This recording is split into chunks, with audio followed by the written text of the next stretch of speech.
Hi there, welcome to Check Out Travels Facebook Live. Good to have you here with us on this fine Friday. Probably need to get a name for this thing at some stage. But as you can see, not quite as exotic as last week, being in Mauritius, but yeah, it's good to be back. And today I'm going to be talking about bush lodges and just carrying on with our theme that we've had during the month. Last week we talked about Madikwe Game Lodge, and today I just want to talk about the bush lodge ratings and how that works. Before I get going, just to let you know, my name's Giles. I'm the Sales and Marketing Director for Checkout Travel, and we are a travel agency. We specialize in leisure and corporate travel.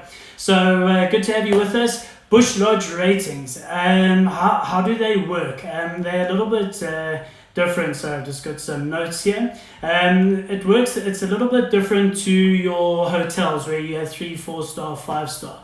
It's not, it doesn't work the same as conventional hotels. A lot of the time, it depends on the area. So, you may get a 5-star lodge in Pilanesberg for under, say, 5,000 Rand per person per night. But then in Kruger Park, that would be your very basic sort of kind of lodge. So it does depend on the area. It does depend on traversing kind of rights, how busy it is. A lot of the places don't have aircon, they don't have a TV, or there's no room service, that kind of thing. So all those kind of factors which, they kind of play into, how you rate your game lodge. I got quite an interesting email from one of our suppliers, and so I just wanted to, they broke it down quite nicely. So I thought I would, just kind of run through that with everyone. But a lot of the lodges, they kind of say, they're luxury accommodation, but, that there can be quite a big disparity between, that price range. So, this is kind of how it works well for us. I think to start off with, you've got your affordable game lodges, and, those are properties that are your rondavels.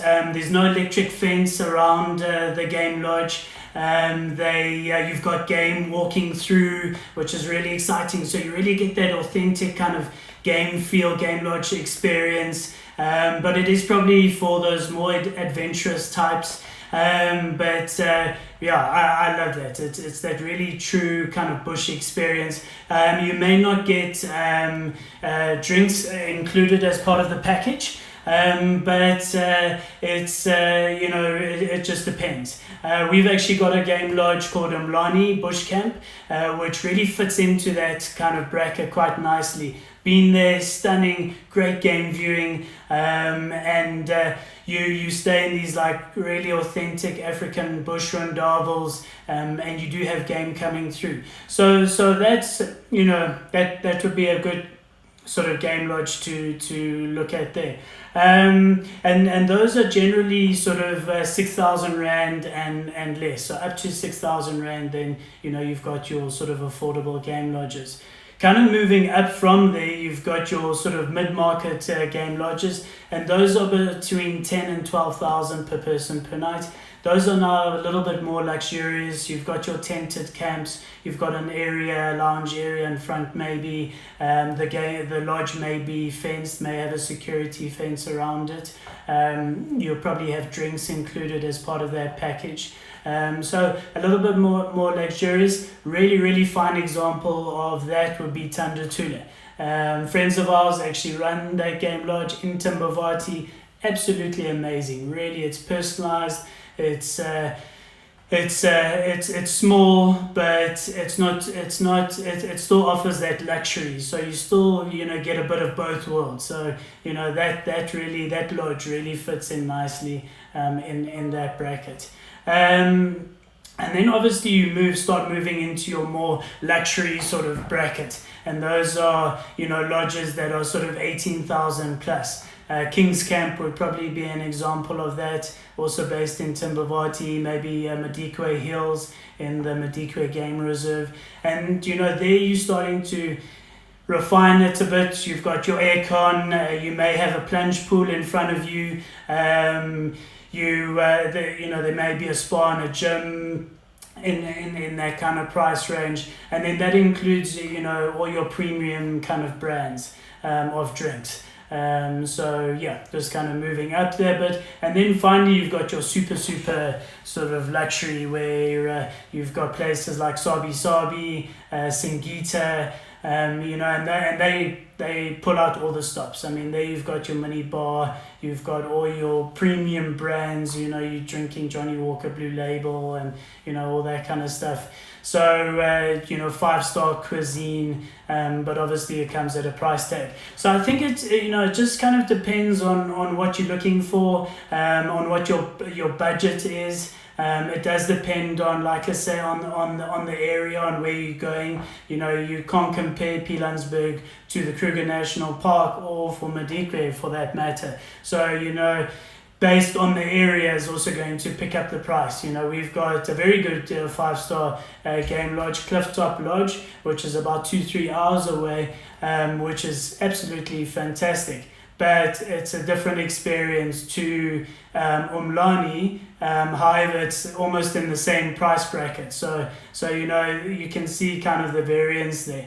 And both, have their pros and cons. One's close to Joburg, one's in the middle of the bush in Kruger. It's like a prime, one of the top bush experiences. Another thing that I think really makes a big difference is the Game Ranger. I mean, the Game Ranger, like at Madikwe Hills, he was amazing, and that makes a massive difference. Just their knowledge, taking you out and about where everything is, making sure that you see the big five.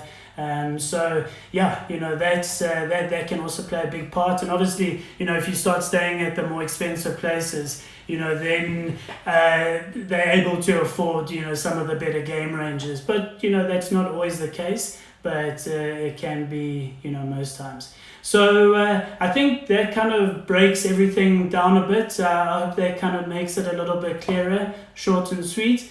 Great to have you with us. Would love you to send us anything that you want us to chat about. Any, if there's a destination, a country, you want to find out about, if there's a particular hotel, maybe there's a place in Mauritius you want to know about, and we can kind of advise you. So please send us any tips, or or send us any questions or anything like that, likes, loves, or whatever. I think that's about it for me today. Next week we're going to be tackling our top 10 travel tips. So for those who have traveled before, for those who haven't traveled before, come have a listen. It could be worthwhile, will be worthwhile. And hope you have a fantastic weekend, and thank you so much for your time. Cool. Cheers. Bye.